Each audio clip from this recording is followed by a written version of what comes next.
Hi student. GIT का online class में आप सबका स्वागत है। और आज की क्लास में हम जानेंगे एचएसएन कोड के बारे में कि जब भी हम कोई गुड्स सप्लाई करते हैं तो उसमें जो उसका कोड होता है एचएसएन कोड वो क्या होता है। लेकिन हाँ, उससे पहले थोड़ा सा हम लोग जान लें इनवाइसिंग के बारे में, जो हमने आपको पिछली क्लास में बताया। इनवाइसिंग क्या है कि जब भी हम जीएसटी में जब भी हम कोई बिजनेस में काम कर रहे होंगे और जब सप्लाई करेंगे तो उसके लिए हमको कोई इनवाइस तैयार करना होता है। जो हमने आपको बताया था, दो प्रकार के इनवाइस इशू करने की आवश्यकता होती है। पहला होता है क्या, टैक्स इनवाइस, और दूसरा बिल ऑफ सप्लाई। तो टैक्स इनवाइस कब लगेगा और बिल ऑफ सप्लाई कब लगेगा? तो जब ध्यान दीजिएगा, जब भी कोई ऐसा बिजनेस है जो रेगुलर स्कीम में रजिस्टर्ड है और यदि वो टैक्सेबल गुड्स की सप्लाई कर रहा है, तभी क्या करना होगा, टैक्स इनवाइस इशू करना होगा। नहीं टैक्स इनवाइस इशू करने की आवश्यकता, मतलब समझ लीजिए, अगर जो आपका बिजनेस जीएसटी में किसमें किसमें रजिस्टर्ड है, रेगुलर स्कीम। किस स्कीम में रजिस्टर्ड है, रेगुलर। और यदि वो टैक्सेबल गुड्स की सप्लाई कर रहा है, यानी कि ऐसा गुड्स बेच रहा है जिसपे क्या लगा हुआ है, टैक्स लगा हुआ है। जब टैक्स लगा रहेगा तो उसमें वो क्या इशू करेगा, टैक्स। यानी कि अगर जो हम एक अपना बिजनेस ले लें, सपोज कि हमने क्या ले लिया कि एक हमारा बिजनेस, एक क्या है, बिजनेस। और ये बिजनेस हमारा जीएसटी में क्या है, रजिस्टर्ड। जीएसटी में क्या है, रजिस्टर्ड। और यही रजिस्टर्ड डीलर क्या कर रहा है, टैक्सेबल गुड्स की सप्लाई कर रहा है, जिस गुड्स पे क्या लगा हुआ है, टैक्स लगा हुआ है। तो जब ऐसे गुड्स की सप्लाई कर रहा है, जब टैक्स लगा हुआ है, तो उसको कौन सा इनवाइस इशू करना होगा, टैक्स। कौन सा, टैक्स। क्लियर है ना? और उसके बाद से बिल ऑफ सप्लाई कब होगा? देखिए, दो कंडीशन होता है इसकी। कितना कंडीशन? पहला कह रहा है कि जब रेगुलर डीलर, वही रेगुलर डीलर अगर तो क्या करे, एग्जाम्प्टेड गुड्स की सप्लाई करेंगे जिसमें कोई टैक्स नहीं, ऐसा गुड जिसपे कोई टैक्स नहीं लगा है, तो उसको टैक्स इनवाइस इशू करने का कोई अधिकार नहीं। वहां पे क्या इशू करेगा वो, बिल ऑफ सप्लाई। और दूसरा क्या होगा कि जब कोई कंपोजिशन डीलर हो, कौन होगा, कंपोजिशन डीलर, तो वो क्या करेगा,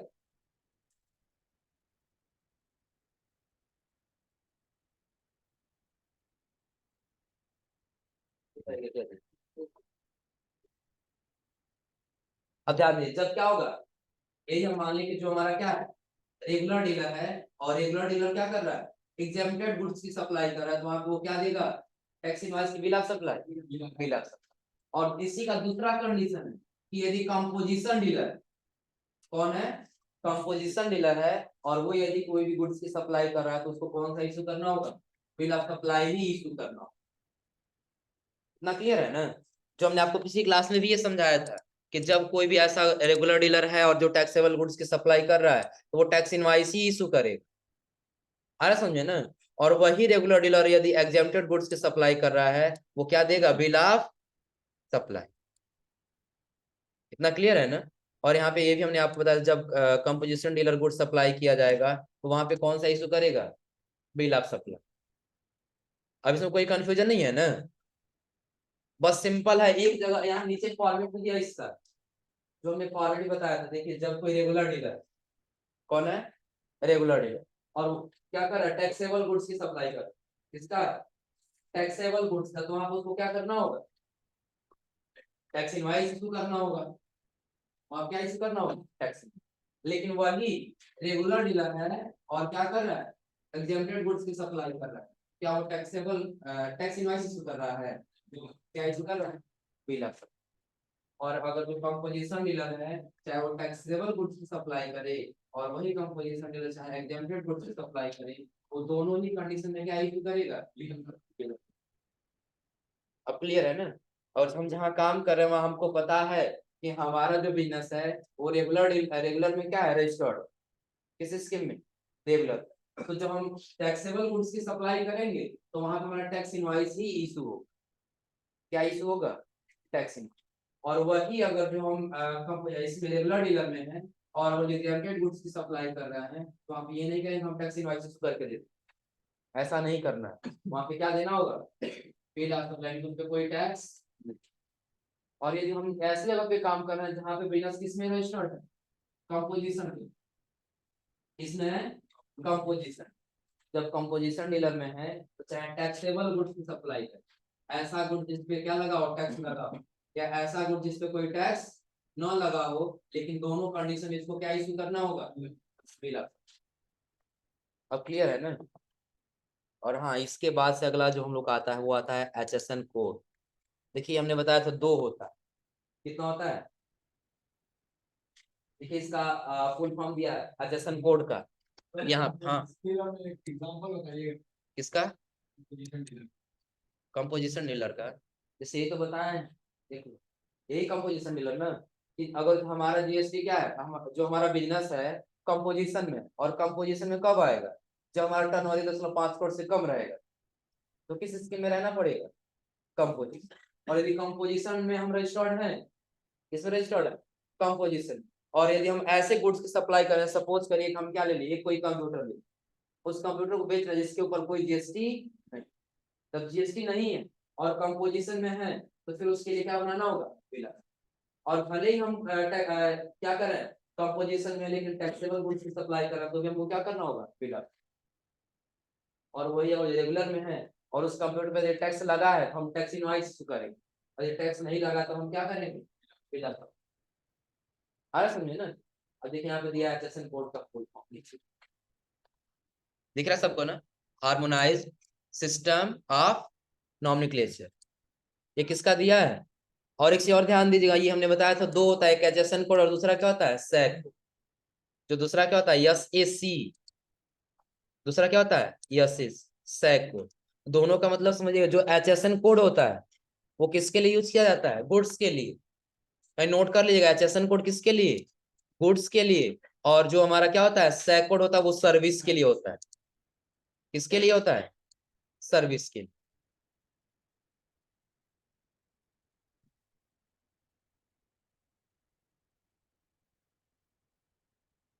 हो गया।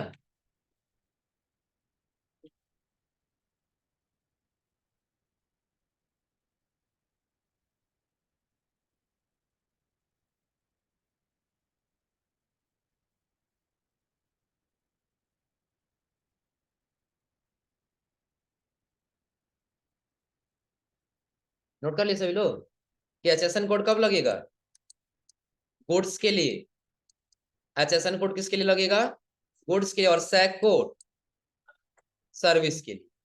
अब यहाँ पे ध्यान दीजिए, सबसे पहले अगर हम इसी में आए तो समझ लीजिए HSN कोड क्या है, कि जब भी GST में हम कोई गुड्स की सप्लाई करेंगे, तो उसको पहचानने के लिए या उसको डिफाइन करने के लिए या क्लासिफिकेशन करने के लिए जो नंबर दिया जाता है, तो वो नंबर गुड्स के लिए होगा HSN कोड, और सर्विस के लिए क्या होगा, सैक।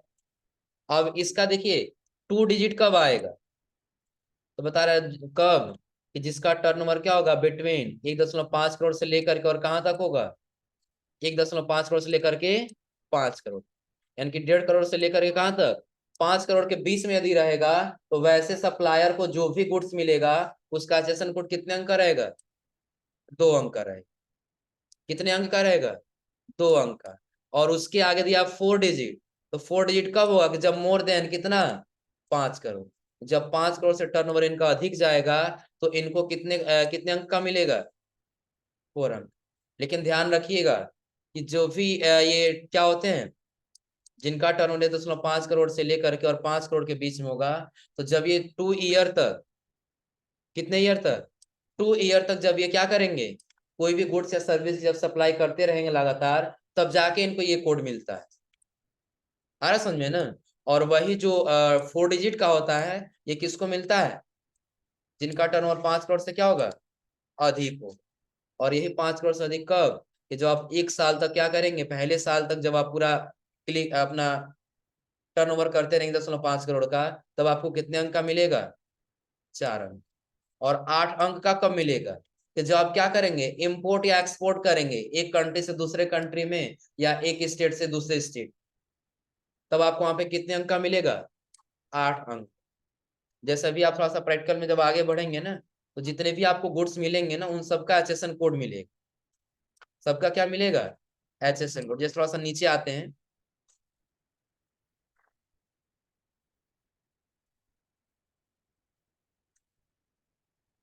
अब देखिए जैसा हम यहाँ पे आज क्या दिया है, HSN कोड, यानी कितने कितने डिजिट का दिया अभी, 4 डिजिट का।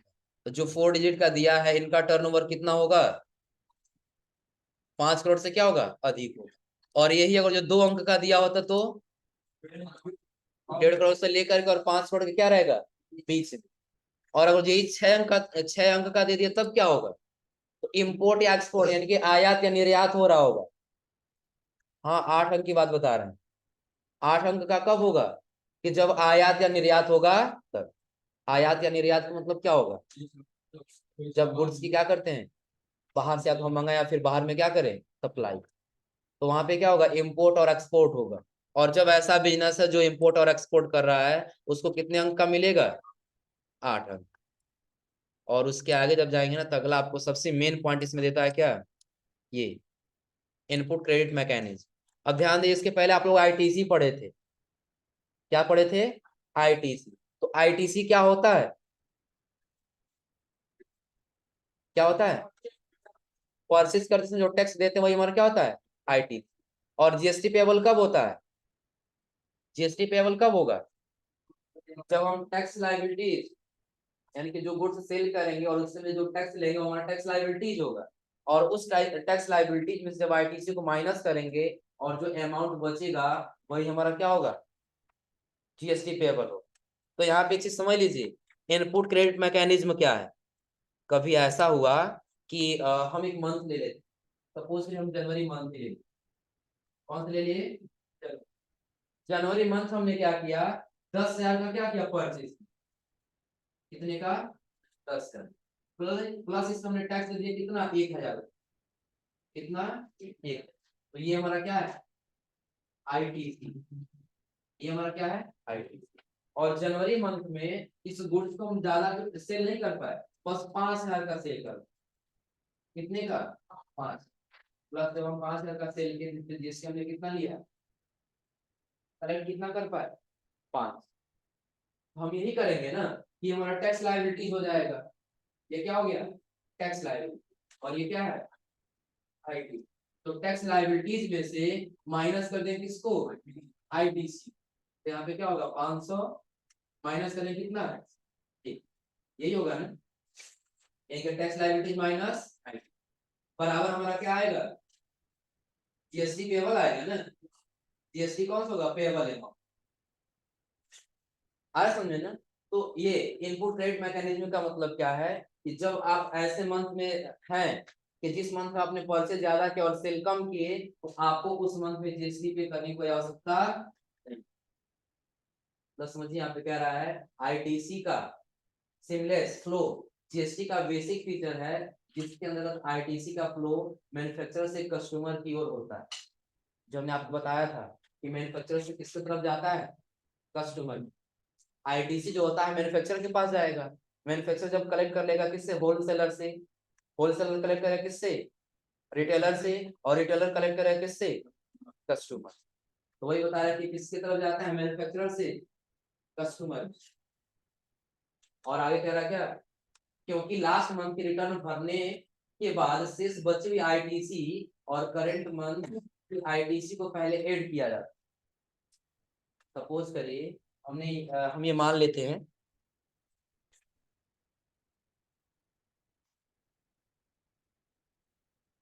आवाज नहीं आ रहा है,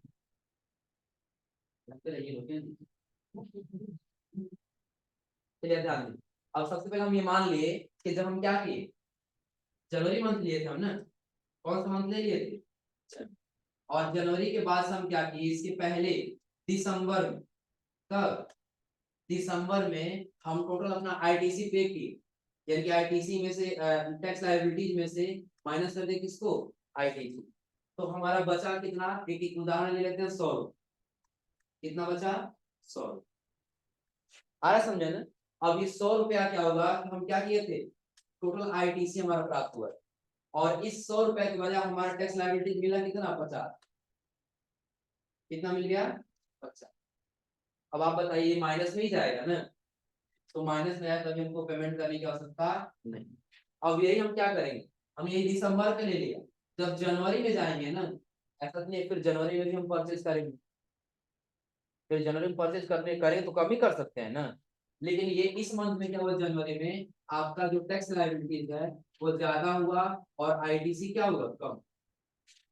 ये आपका क्या हो गया, टैक्स लायबिलिटी, और इस पर ये क्या आया आपका आईटी आया, समझे ना। तो अगले मंथ हम क्या करेंगे, तो हमने 2 मंथ ले लिया, पहला क्या लिया था दिसंबर, दूसरा क्या ले लिए, तो दिसंबर मंथ में पहले वाला उदाहरण ले लिया आपने, खरीदा 10,000, कितने का, प्लस आप टैक्स दे दिए कितना, एक, कितना दे दिए, एक। तो ये आपका क्या हुआ, आईटीसी हुआ ना, परचेज किया और जब टैक्स दिए तो आपका क्या हुआ, आईटीसी। अब यही आप क्या किए कि जब सेल किए, क्या किए, सेल, तो सेल आपने कर दिया बस कितने रुपए का, 5,000, और इस पे आपने टैक्स लिया कितना, 5। तो ये आपका क्या हो जाएगा, टैक्स लायबिलिटी, क्या हो गया, टैक्स लायबिलिटी। तो जब आप क्या करेंगे, टैक्स लायबिलिटीज में से माइनस करेंगे इसको, आईटीसी, तो अभी आपका टैक्स लायबिलिटीज कितना है, 5, और आईटीसी कितना है, 1 है। तो जब अभी आपका आईटीसी क्या है, ज्यादा और टैक्स लायबिलिटीज कम है, तो यानी कि दिसंबर मंथ में आपको जीएसटी पेमेंट करने की कोई आवश्यकता नहीं। और जब वही अगले मंथ जनवरी में जाएंगे, कब जाएंगे, जनवरी में, तो पिछले मंथ का जो टैक्स लायबिलिटीज होगा और आईटीसी होगा, ये दोनों को क्या कर लिया जाएगा, अगले मंथ में जोड़ दिया जाएगा, अगले मंथ में क्या कर लिया जाएगा, जोड़ लिया जाएगा। क्योंकि अब सपोज करिए कि जनवरी माह में आपने परचेज नहीं किया, वही जो पिछले मंथ का बचा हुआ गुड्स था वही अगले मंथ में क्या किए, सेल। तो जब अगले मंथ में जब परचेज नहीं किए तो आपको आईटीसी प्राप्त होगा, जब परचेज नहीं किया तो हमको कोई आईटीसी प्राप्त नहीं। लेकिन हमने सेल किया, जो गुड्स बचा था ना उसको 6,000 हमने क्या कर दिया, सेल कर, और प्लस हमने जीएसटी कलेक्ट कर लिया कितना, 6, कितना कलेक्ट कर लिए, 6। तो इस मंथ का और पिछले मंथ क्या होगा, आईटीसी आईटीसी जुड़ जाएगा, और टैक्स लायबिलिटीज टैक्स लायबिलिटीज। तो पिछले मंथ का टैक्स लायबिलिटीज कितना था, 500, प्लस इस मंथ का कितना हो गया, दोनों मिलकर कितना हो गया, 11, कितना हो जाएगा, 11, इसको मिटा देते हैं, कितना बचा, 11। अब हमको करना ये है, यहाँ पे इस बार हमारा जो इस मंथ में है वो एक भी आईटीसी प्राप्त हुआ है, पिछले मंथ का आईटीसी कितना था, 1। हम क्या करेंगे, फिर टैक्स लायबिलिटी ले लेंगे। अब दोनों मंथ का टैक्स लायबिलिटीज मिलकर कितना हो चुका है, 11, और माइनस आईटीसी कितना है, 1। अब बचा कितना, 100। अब यही 100 रुपये अपने गवर्नमेंट को क्या कर देंगे, पेमेंट। आया समझे ना, बिल्कुल सिंपल समझिएगा कि इस मंथ में हम परचेज किए, ज्यादा परचेज कर लिया और सेल कम का हुआ, आईटीसी ज्यादा प्राप्त हो, टैक्स लायबिलिटी, जो हमारे पास टैक्स लायबिलिटीज कुछ कलेक्ट ही नहीं हुआ, वो गुड्स सारा पड़ा हुआ, तो हम किस बात का पेमेंट करें, तब इस मंथ हमको कोई पेमेंट नहीं कर। लेकिन जब अगले मंथ में जाएंगे और उस गुड्स के हम सेल कर देंगे, जो हमारा टैक्स लायबिलिटी जो एक्स्ट्रा मिलेगा, अब वही हमको गवर्नमेंट को क्या कर देना होगा, पेमेंट कर देना। सर अगले बार में कब हमको मिला उस मंथ में भी नहीं करेंगे, क्योंकि हमारे पास एक है कि अभी वो हमारा गुड्स सेल नहीं हुआ, अभी गुड्स हमारे पास पड़ा हुआ। जब गुड्स हमारे पास है तो हम उसको बेचे अभी नहीं, और जब बेचे नहीं तो हम टैक्स कहाँ से आया, समझे ना। लेकिन हाँ ऐसा नहीं है कि हाँ आप उसको सेल कर दीजिए और फिर कर दिए हम सेल नहीं किए, आया समझे ना। तो यही होता है कि जब आप कह देंगे नहीं हम परचेज किए थे लेकिन सेल नहीं किए, परचेज दिखा देंगे, आखिर सेल भी तो दिखाना होगा ना। परचेज आप 10,000 का दिखाए हैं, 10,000 वस्तु का सेल भी तो आपको दिखाना होगा ना, आया समझे ना। तो वही अगर आप इस मंथ नहीं दे पाए तो अगले मंथ देंगे, और यदि अगले मंथ नहीं दे पाए तो फिर उसके अगले मंथ किसी न किसी तरह से देना हो। और वही आप लोग देखते हैं जब नहीं पेमेंट करते हैं ना, जब वही टैक्स डिपार्टमेंट वाले आते हैं सब ना, तो पहले ही 2 दिन पहले जब पता चलेगा या पता चला हम उधर आए हैं तो इधर से दुकान बंद होना स्टार्ट हो जाए, ऐसा होता है ना। बीच में देखो लोग का चला गया। चला गया होता है क्योंकि पता नहीं होता है, अचानक से आते हैं सब टैक्स डिपार्टमेंट वाले, जांच करें पता चला है अभी इसका चेक करें इधर से बंद होना स्टार्ट। वो मतलब ले लेते हैं। अब वो ये सिर्फ चेक करते हैं कि आपने जीएसटी पेमेंट किया कि नहीं, कि आपने परचेस कितने का किया, सेल कितने का, निर्धारित तो है, आपको ये पेमेंट करना होगा। और यदि आप नहीं भरेंगे तो उसके ऊपर आपको जुर्माना देना होगा, और जुर्माना बिजनेस के ऊपर डिपेंड करता है, जिस कंडीशन से आपका बिजनेस। एक और बात सर, जैसे समझ लीजिए हम 100 रुपया मतलब एक मंथ का पे नहीं किए, अगले मंथ में वो आए सब चेक किए सब, तो कितना मतलब हाँ समझिए, जो जीएसटी पेमेंट होता है ना, आगे थोड़ा सा यहाँ पे ध्यान दीजिए, आगे आपको जीएसटी का ऑप्शन दिखाई देगा, थोड़ा सा नीचे जाइए, रिटर्न का ऑप्शन दे रहा है ना, देखिए मंथली दे रहा है, ये सारा फाइल का नाम है कब आपको पेमेंट करना हो, और ये मंथली दिया, इसके नीचे जाए तो आपको क्वार्टरली दिया, दिख रहा है ना, तो कब पेमेंट करना होगा, देखिए सबका डेट दिया है, जो जीएसटी R1 फाइल रिटर्न करेगा उसको कितने तारीख को करना होगा, 10।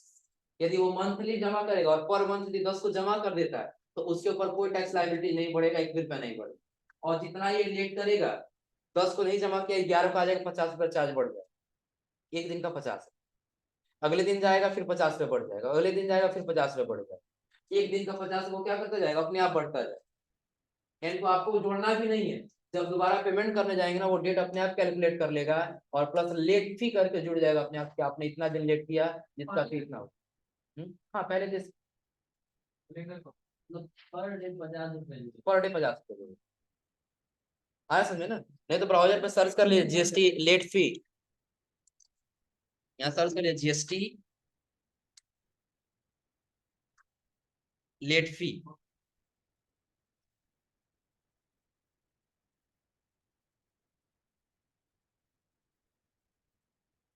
देखिए पर डे कितना दिया है, अब इसमें 2 दिया है, अगर जो आप क्या कर रहे हैं जीएसटी लेट फी कर रहे हैं कितना दिया है पर, और उसके आगे एक और दिया आरएस कितना 25, जिससे 25 क्या लेगा सेंट्रल, और 25 आज समझे ना, यानी कि एक दिन यदि आप लेट करें तो आपको पर डे कितना देना होगा 50 है, आज समझे ना, और यही अगर जो आप नहीं दिए, आज समझे ना, अब सपोज इस मंथ आप नहीं दिए तो अगले मंथ में जब आया तो 30 दिन का जोड़ेगा, आ रहा समझे ना, अब ऐसे जब आपका जितना अमाउंट होगा तो जिसके हिसाब से बनेगा वो आपको क्या करना पड़ेगा, भरपाया करना, और प्लस साथ में और आपको वो भी देने से मना किए, जो जुर्माना आएगा आपको जुर्माना क्या करना होगा। हम्म नहीं तब नहीं देना, वही तो ये बताए ना इनपुट क्रेडिट मैकेनिज्म, इसीलिए तो ये दिया है इनपुट क्रेडिट मैकेनिज्म, कि अगर जो आप परचेज करके ला दिए नहीं बिका, आपके ऊपर टैक्स लायबिलिटीज आया ही नहीं, टैक्स लायबिलिटीज कब हो, जब हम सेल करेंगे तभी तो हम पेमेंट करेंगे ना, और टैक्स डिपार्टमेंट वाले आएंगे, हम सीधा उनसे दिखा सकते हैं, देखिए हमने 10,000 का परचेज किया और अभी तक 5,000 का सेल हुआ है, बाकी अभी नहीं सेल हुआ, तो हम कैसे पेमेंट कर सकते हैं, आपको वहां पे पेमेंट करने की आवश्यकता नहीं, फिर जब वो अगले मंथ में आएगा तब उस समय आपका आईटीसी में टैक्स लायबिलिटीज में से जब आईटीसी जो माइनस जो बचेगा वही आपको पेमेंट आया, समझे ना। हम्म? नहीं कंपोजिशन डीलर पेमेंट करें, कंपोजिशन डीलर क्वार्टरली पेमेंट करें, देखो नीचे क्वार्टरली दिया, मंथली आया था रेगुलर, मंथली आप लोग पढ़े होंगे, जो रेगुलर है ना वो क्वार्टरली भी जमा कर सकते, उनके ऊपर डिपेंड करता है वो कौन सा चूज कर, मंथली चूज करेंगे क्वार्टरली चूज कर, आ रहा समझे ना, क्योंकि जब हम लोग क्या करते हैं अपना रजिस्टर रजिस्टर कराते हैं ना तो उसमें पूछता है कि आपको किस स्कीम में रहना है, उसमें रेगुलर में है तो ठीक, टर्न ओवर अधिक है तो किसमें किसमें रहना होगा, रेगुलर में, और जब रेगुलर सेलेक्ट कर लिए तो उसमें आपको कौन सा कैसे पेमेंट करना होगा, मंथली की क्वार्टरली, क्वार्टरली सेलेक्ट कर लिए तो क्वार्टरली जमा करिए, और यदि मंथली सेलेक्ट कर लिए तो मंथ, लेकिन जो कंपोजिशन है उसको फिर किसमें रहना होगा, सिर्फ क्वार्टरली में रहना, इनको आईटीसी नहीं प्राप्त होता है, तो ये पेमेंट कैसे करते हैं, हमने आपको पिछली क्लास में बताया था कि अपना जितना इनका टर्नओवर होगा ना उस टर्नओवर का 1% अपने गवर्नमेंट को पेमेंट कर, आज समझे ना, और जीएसटी जब हम आपको पिछली क्लास में बताए थे ना,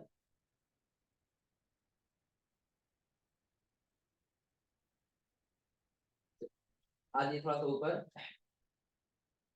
जीएसटी कैलकुलेट करना बताए थे यहाँ पर ना, कंपोजिशन का और रेगुलर का, तो यहाँ पे ध्यान दीजिए, हम बताए थे जो कंपोजिशन डीलर है वो यहीं से अपना आईटीसी प्राप्त कर लेगा, कैसे, तो जो हमारा यहाँ पे क्या है, सपोज करिए कि जो ये रेगुलर वाला, तो रेगुलर जो यहाँ पे मार्जिन अपना रख रहा है किसके ऊपर रख रहा है, परचेज के ऊपर ना, टैक्स के ऊपर नहीं रख रहा है ना, लेकिन जो ये कंपोजिशन डीलर वाला है ये मार्जिन अपना किसके ऊपर रख रहा है, टैक्स के साथ ही तो रख रहा है ना, टैक्स के ऊपर ही तो अपना 10% ले रहा है ना, अब बात समझे ना, क्योंकि यहाँ पे 1250 जो आया तो 1250 का 10% इसमें ऐड कर ले रहा है ना, लेकिन इसमें ऐड नहीं, तो यही इसको आगे चल करके आईटीसी प्राप्त हो जा रहा है, लेकिन इसको आईटीसी प्राप्त नहीं होगा, जो 1% अपने टर्नओवर का गवर्नमेंट को क्या करना होगा, पेमेंट करना,